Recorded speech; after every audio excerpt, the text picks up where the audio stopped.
What's up, guys, and welcome back to another video. Today I had the absolute pleasure of interviewing Tom Rosenbauer. Now, if you guys don't know who Tom is, he's an absolute legend in the fly fishing industry. He's been with Orvis for over 40 years and has written over 20 different books, most of them under the Orvis name. Now, I even got one of Tom's books here that I will be giving away to one lucky subscriber. So he was even kind enough to sign the inside of the book for us.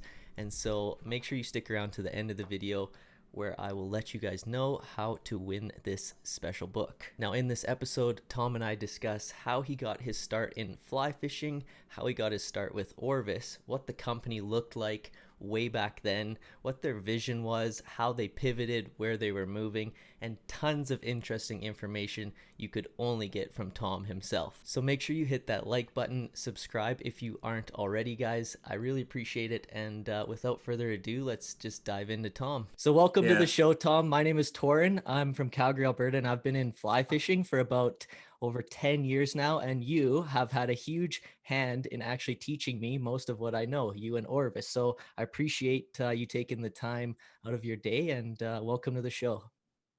Well, thank you, Torin. That's very, very flattering, and Yeah, glad to have helped appreciate feed it. your addiction. Yeah, exactly. So I have done my research. I know a ton about you, but for my audience, I would love to just have, let's say, your little elevator pitch on what you do, and where you came from, and how you're involved in fly fishing. I'll try to make it nice and short. Sure. I started fly fishing when I was about, I don't know, 11 or 12, Okay. and was uh, became a commercial fly tyer when I was about 14, and tied for some local shops, not big shops, but local shops. I grew up outside of Rochester, New York, and always loved fishing and fish, and studied fisheries in college, and also worked in a little fly/bait shop in college, tied flies again professionally, taught some fly tying classes.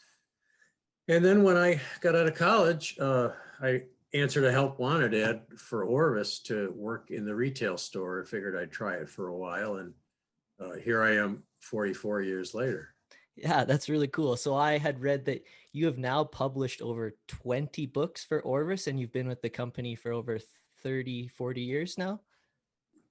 Yeah, they're not really Orvis books. I work with independent publishers. It's kind of a freelance business, but a lot of them have the Orvis name on them, but it's really something that I do on the side. Okay. Yeah. Cool. So what like did you have a mentor to get you into the sport, or what brought that into you in that young age? No, I didn't. My father fished and Yeah. took me fishing, but it was always bait fishing. Okay. Bobber worm Yeah. fishing for bullheads and white perch and things like that. But I just and then he kind of took up golf, Yeah. and I didn't see the sense in golf, and I just kept fishing, and I decided that fly fishing looked interesting. It looked like fun. It looked like it was a little more involved. You get to be that age, you get to be 11 or 12, and you start to look for more complex things in your life. And um, of course, in those days, there were no podcasts or videos or internet or Yeah. anything. So I saw fly fishing on TV shows like The American Sportsman, and there were a few books in the library that I got out, but I didn't really have a mentor until I started tying flies for this shop. I kind of taught myself everything, and it was Yeah. it was a terribly long learning curve, just learning from books that weren't very good in those days. And the guy that owned the fly shop really kind of took me under his wing and taught me a lot about a lot of more technical aspects of fly fishing. And so this was at just such a young age. And is that when you were hooked? Because I know a lot of people, whether it be like the first time they go fishing, fly fishing, and hook that trout, or was it basically a gradual thing for you that the more you learned, the more excited it got you, and you basically just wanted to learn as much as you could about it? Yeah, it was gradual. At first, I switched back and forth from the spin rod to a fly rod, and but then I gradually discovered that I liked fly fishing more. It Yeah. was more fun. It was more of a challenge. It was more interesting. And I just, just stopped picking up the spin rod pretty early in my teenage years and just fly fished. Yeah. And so what were you studying in college? Well, I went to the University of New York College of Environmental Science and Forestry, and I tried to steer myself toward the aquatic entomology, limnology, and fisheries classes, Yeah. as much as I could. Population dynamics. I intended to get a master's degree, but after I started work for Orvis, I never went back to college. Yeah, fair enough. So, I don't have a fisheries degree or anything, but I had some really good fisheries professors. And so I learned a lot of the technical scientific part of it then. And I still keep up with some of the journals as well. And do you think that even those classes gave you a lot of knowledge for what you know now in terms of like the species and let's say the invertebrates they might be eating? Yeah, although I use entomology probably less than most anglers. Okay. Um, I study fish behavior a lot, just observation. I spend a lot of time studying fish behavior, migration patterns, and feeding behavior. Unfortunately, there isn't much scientific literature on that stuff. It's not really a practical scientific study. Whereas agent growth is you see a lot more of that in the scientific literature because hatcheries and fish farms and things. The scientists are doing things that are more valuable economically, whereas studying fish behavior, it doesn't really have many practical applications other than to us geeky fly fishers. You briefly spoke on how you started with Orvis and the first help wanted ad. What did the company look like back then, and how many people were there? How did you really get involved with them? Oh, it was, well, I started in a retail store, which basically in those days, fly fishing was the sport of rich old white men. And if you worked in the retail store, you were more or less a serf. Okay. Yeah. And I didn't like it much. Luckily, some other things opened up at Orvis that allowed me to get out of retail because they would have fired me pretty shortly afterwards. So I got involved in the fly development and fly materials and instructing in the fishing and shooting schools, and then eventually doing some writing and PR. But it was a small company then. Fly fishing is still a tiny industry right now, and of course then it was I can only imagine. even Yeah. tinier. So it was very rarefied, and it was small. I mean, I knew every single person that worked for the company because I saw them every day. There was only one retail store, So and then there were dealers.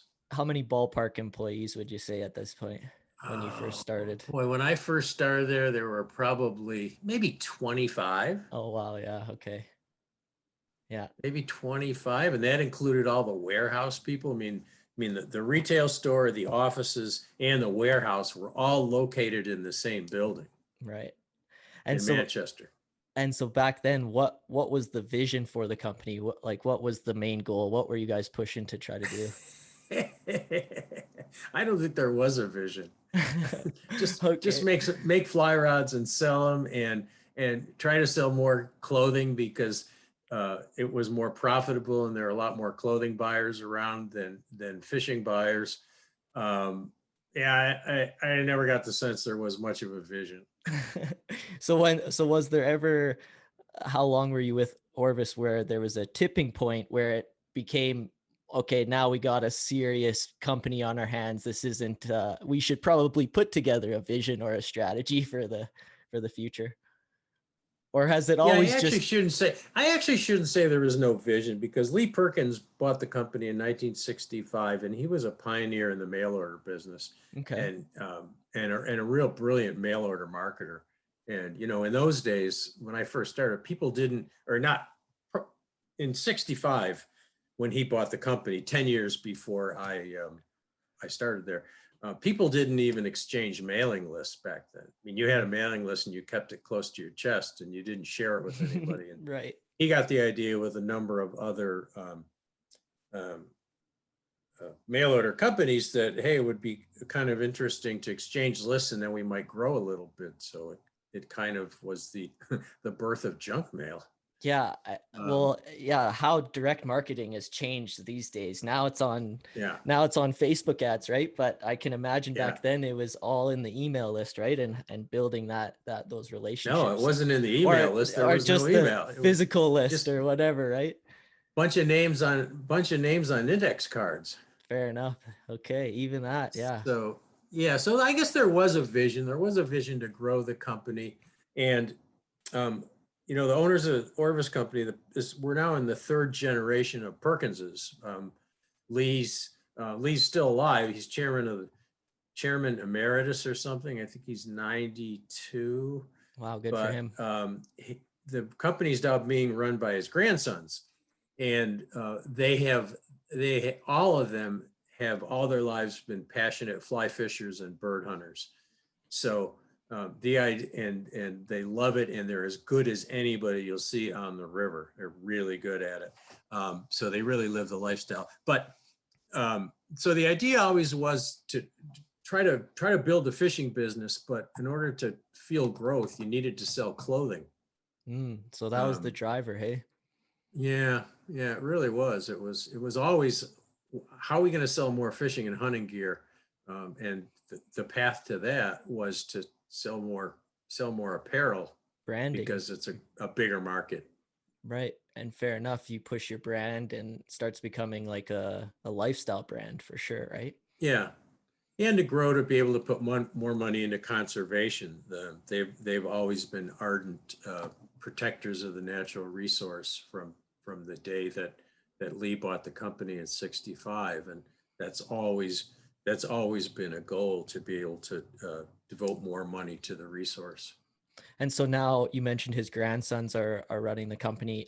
Is it just like back when Grandpa was running it? Is it the same sort of culture? We're complete. No, he was old school. He was a terror. I mean, he was like, he didn't care. He didn't care what your family life was like, as long as you showed up at 8 and left at 5. And he was really old school, brutal. Yeah, I love him dearly now. I love him dearly, but he was a tough man to work for. Yeah. And his son Perk, who took over after Lee retired, really instilled more family values and caring about people's personal time and their quality of life. And I think Simon, the current CEO, is Perk's son, is even more concerned about those things. I mean, it really feels like a family, the company does now. Yeah. And it actually feels more like a family than it did in the old days, when it was so much smaller. I mean, with thousands of people working for the company worldwide now, and retail and a UK operation, it feels more like a family now than it ever has. That's awesome to hear. No, and it pushes through to the public, right? That's why people get on board and see that brand and love it. So for sure. I hope so. Yeah. I hope so. Yeah. So then I had read that one of the first instances with Orvis was that they ended up turning over the newspaper to you in the early days for you to run. Is that correct? Mm-hmm. Yeah, back before the days of email, the way you communicated with your customers other than the catalog was to send out a newsletter. And Orvis was actually one of the first people to send out a company newsletter like that, which was part editorial, part sale. I mean, that's how you got rid of your overstocks and your dog items, was to put them in the sale part of the Orvis News. And they pretty much let me do what I wanted. So I really boosted the editorial part of it a lot, because that was what I was interested in, right? Right, yeah. So you got your direction with it to boost the editorial, and how did that change over the years? How did people start responding to that? I think they responded well. I mean, at one time, it was the largest fly fishing publication in the world. It was up to a 250,000 circulation. Wow, congrats. And Fly Fisherman magazine is now at 100,000. So it was big. Yeah. A lot of people probably got it just for the sale items, but Fair enough. Hey, press is press. So yeah, yeah. no, that's really cool. So then what was your first publication with Orvis, in terms of a book, or where did you mentioned you had separate publishers. What was your first book release? The first book was in 1984. The great Nick Lyons, who I just did a podcast with a couple of weeks ago, Cool. who had just started a little publishing company publishing fly fishing books, independent publisher, um, had read some of my stuff in the Orvis News. Cool. And he said, you know, Tom, you should really write a book. I had met him at an event in New York City, I think. And I said, I can't write a book. And he said, sure, you can. I've read your stuff. You can write a book. Just, I'll help you with it. Yeah. So I decided, yeah, that would be cool. I think, you know, seeing your name in print, that's pretty, Yeah. in those days, pretty exciting, because it was about the only way people got to know who you were was in print, right? Well, that's the distribution strategy for sure. Yeah. That Back was then. it. Yeah. That was it. So I wrote it. It took a couple of years, and it's actually still in print. What was it been called? revised, the Orvis Fly Fishing Guide. Oh, so that was the very first one. That was the very first one, and it's gone through many revisions. And thank God, better photographs and illustrations than the lousy halftones that were in it in the first run. But yeah, I think it's sold over 500,000 copies since then. So it's been a successful book. Yeah, that's awesome. And so then what has your most recent book been? Let's see. I think the most recent one, I believe. The Orvis Fly Tying Guide. Okay. It's a basic fly tying manual with all the patterns. That's the most recent. That and one called Taking Your Trout Fishing to the Next Level. Cool. Yeah. Those have been in the past couple of years. Yeah, no, I saw you were also sold out of your small streams. It's back in print now. It's back in print. Yeah, it's pretty wild what some of those, like you, especially even as some of the author, some of these fly fishing books I'm seeing on Facebook Marketplace are ridiculous because they sell out on Amazon, right? So then people are trying to sell them on Facebook or in some of these groups, but that's awesome to hear it's in that high demand. So congratulations. Yeah. Well, I think that the printer just kind of shut down for a while due to COVID. So. Fair enough. Hey, we'll say that one sold fairly well. Yeah, that one sold fairly well. That's awesome to hear. So it leads into my next question, which was you've done over 12 million podcast downloads through your podcast. Is that correct? Yeah, I think we're up to 15 million 15 now. Okay. Well, yeah. So how long ago was that started? I think 2000 something. Yeah, I think it's 11 or 12 years ago. Mm-hmm. And what's your favorite part about doing it? I know I've listened to quite a few, and you have many of them for sure. But what's your favorite part about it? Oh, it's just being able to talk to really interesting people, just having an excuse to call them up and talk to them and chat about fishing. I mean, I love doing them, and I've got a list. I've got a list here of people that I haven't even called yet that I don't want to get on the podcast. So it's never ending, and you always talk to somebody, meet somebody, or see something they've done and say, oh, that'd be a really fun podcast to do. No. Yeah, I feel the exact same. Yeah. Artists, musicians, I'm always interested in both artists and musicians who fly fish, because they come at it with such a different mindset, perspective. Someone like me, who's very linear and not very creative. So yeah, really cool. No, the networking ability of this podcast and the ability to turn it into content is life-changing right now, right? So as you get to learn something, and then you get to share it on a scalable level, which isn't even in print, right? On a digital level where it can be 15,000 people listening, right? Which is Yeah. unreal. So really And it's cool. evergreen. The cool thing is that it's evergreen. People go, I mean, I go back and look, and some of my early podcasts that were done 10, 11 years ago, people are still downloading them. Yeah. Because So, it's, yeah, they discover it and then they go back and they listen to past episodes. So it really hangs around. It has a long lifespan. really cool. Exactly. And even like that's one of the reasons why I wanted to record this, because yeah, it lives on YouTube, which is now like one of the largest, like it's the new TV, right? So people Yeah. will be able to Yeah. come back and learn more about it, and it just lives there working for you night in and night out. So Yeah. People have busy lives. And the idea when you go out fly fishing is to have fun, right? That's the whole point. yeah. And the more comfortable you are when you're fishing with your knowledge and your technique and your casting and your knots and so on, the more fun you're going to have. You're not going to be frustrated.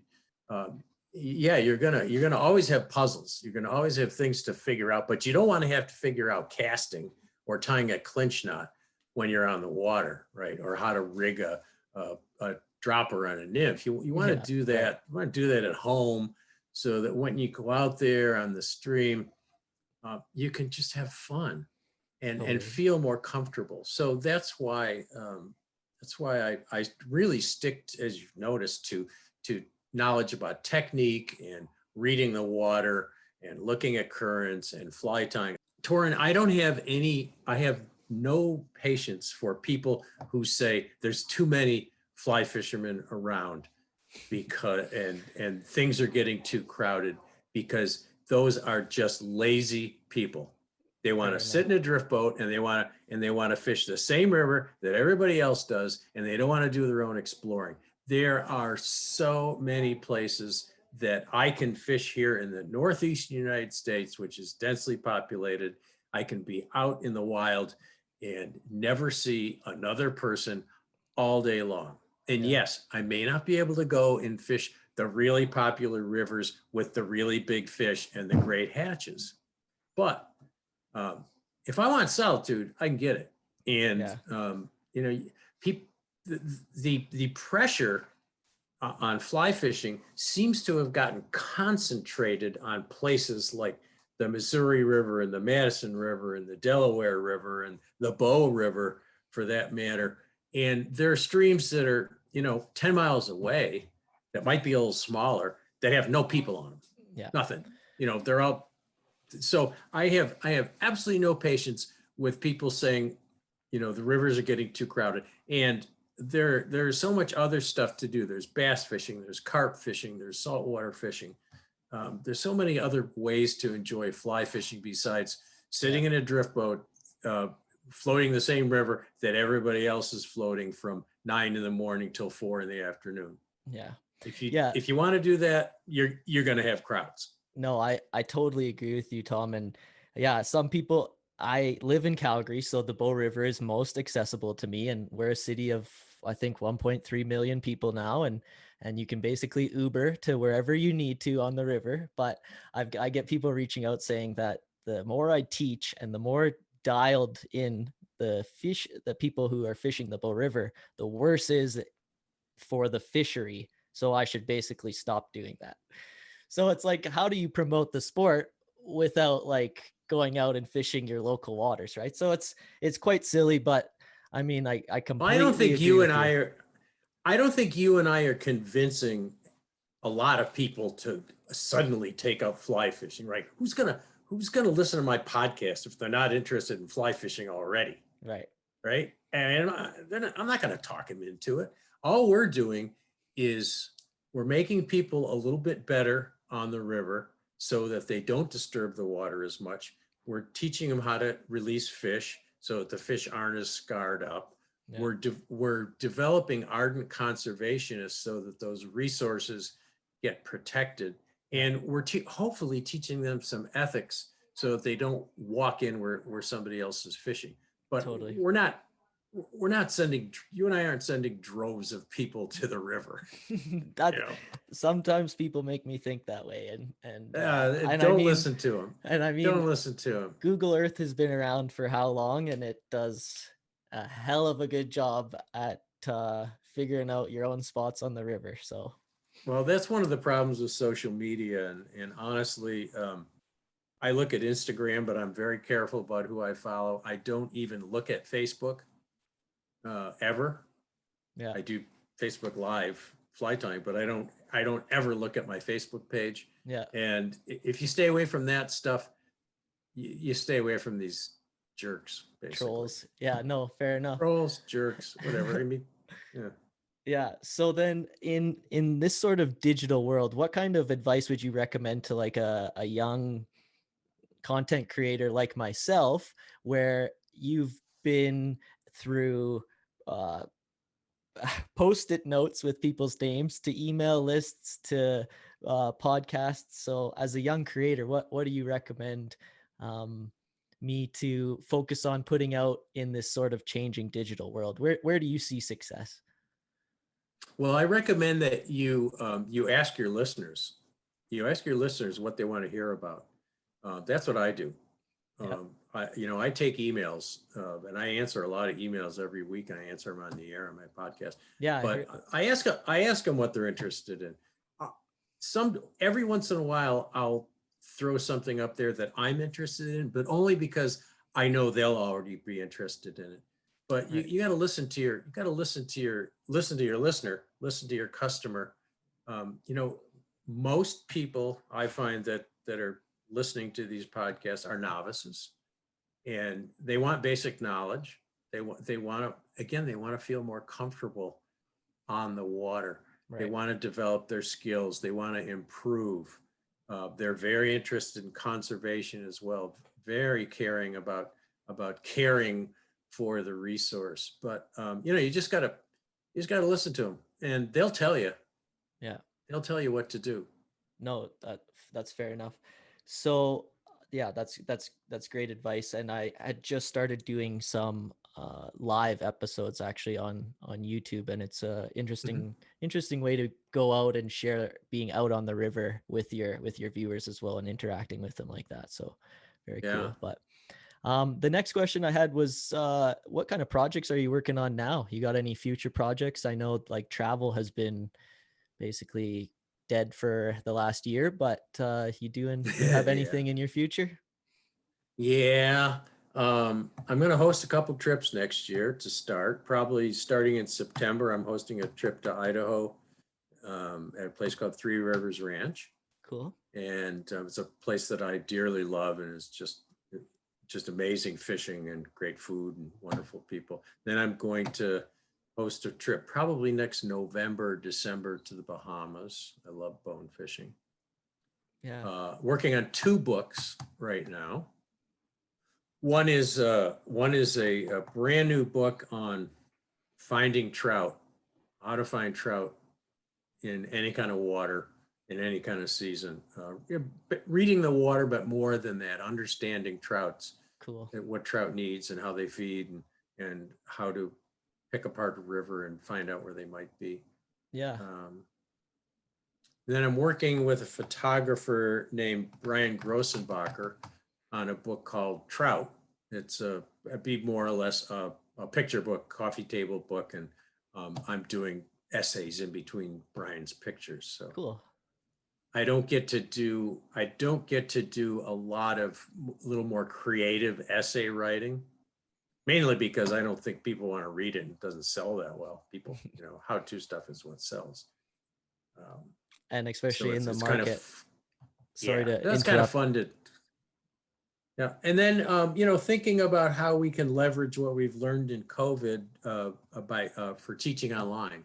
We're doing more live online, um, basic, very basic how-to programs, because there's a lot of new people that have gotten into fly fishing in the past year uh, because of the pandemic, and I don't think a lot of them are going to give it up once they realize how wonderful it is. Once they get that And so first there's a fish. lot of those same basic questions that get asked over and over again. And we need to be able to help these people to, again, be more comfortable and have more fun on the water. So. Hey, yeah, I completely agree with you, Tom. And something I'm working towards as well too is those digital products and that e-learning. It's going to be ridiculously scalable, and that's Yeah, how yeah. everyone is choosing to learn, right? And That's so how we learn. the Yeah. accessibility, and yeah, it's amazing. So I'm fully supporting that, and I'm excited to see it. So with that being said, the last little part of my interview, I just have some rapid fire questions for you. Just give me a Okay. one sentence answer. Okay. All right. So your favorite chocolate to make? Uh, my favorite chocolate, let's see, right now. Ooh. There's two. There's two. One Okay, is give me from two. One is Zorzal from the Dominican Republic. Okay, Those beans, and another one is one from Fiji. cool. I like it. The next question, your favorite thing to forage for? Chanterelle mushrooms. Okay, and where would you do that? Right in my back, not quite my backyard, but across the river and up the mountain. There you go. Your favorite species to catch? uh, I hate that one. I read the answer, but Well, yeah, but I change that every week okay. because people ask me what my favorite this and that is, and Yeah. I just give them an answer to shut them up. But What's your no, favorite species this week? this week is two. There's two. It's got to be a fresh and a salt. It's brown trout and bonefish, which is Okay. pretty much my typical answer. That's what's on the mind. Is that what you read? Is that what you read before? The brown trout, yeah, is what I read. Yeah. But yeah, fair enough. But whatever's getting you excited, right? That's your favorite. So Yeah. um Yeah. doesn't have to be fishing related, but what is a couple bucket list bullets of yours? Well, they're probably they're probably fishing related. Fair. One is I want to fish the driftless area of Wisconsin, Minnesota, Iowa, and I'm planning on trying to do that this year. Cool. And what else? I'd love to go to New Zealand someday. Cool. Um, and I'd like to go to Slovenia too. It really looks interesting. Interesting. I've never thought Yeah. about that. Hmm. Yeah. Next one. Streamer fishing, nymphing, or dry fly fishing? If you could only do one for the rest of your life. Only do one Mm-hmm. in fresh and salt water? Sure. Oh, it'd have to be streamer fishing. Okay, there we go. Next question is one trophy fish in the day or hooking up to many small fish all day? Yeah, many small fish. I've Okay, caught lots of big fish. I there like you go. quantities, man. There you go. Any plans to fish Alberta in the near future?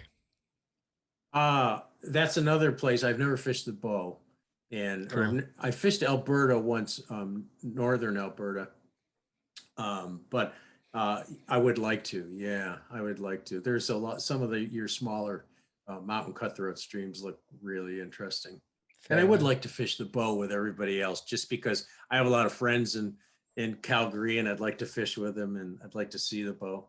Fair enough.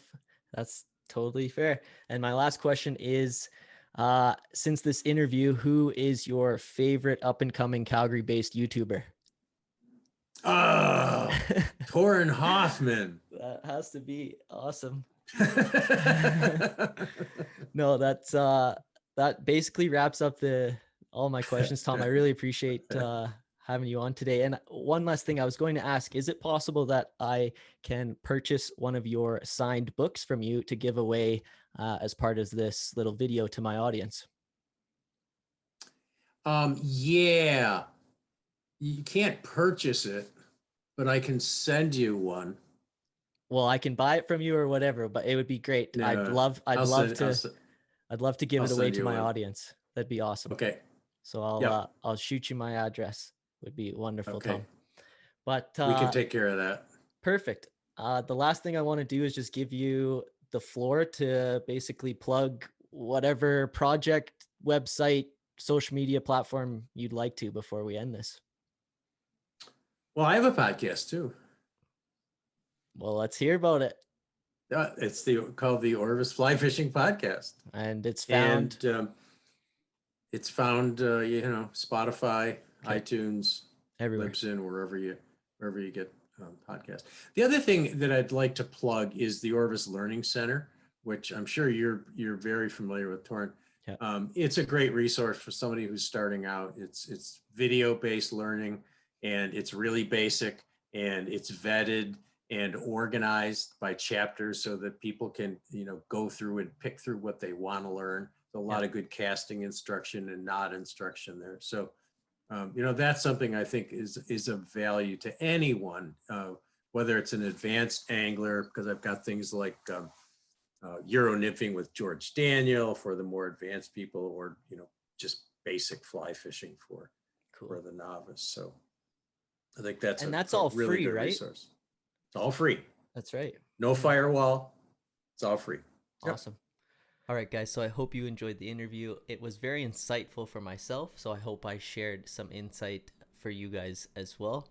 And now to get on to how to win the Orvis Fly Fishing Guide by Tom himself. Very simple. All you have to do is like this video and join my private Discord chat. The link will be in the description. All you have to do is click that link. You're going to be directed right into my Discord chat. For those of you who are already in it, you are in the draw as well. You guys are the original members and will be included in every draw and every giveaway that I do on this channel. So again, I hope to see you in that Discord chat. I hope you enjoyed the video, guys. And until next time, tight lines.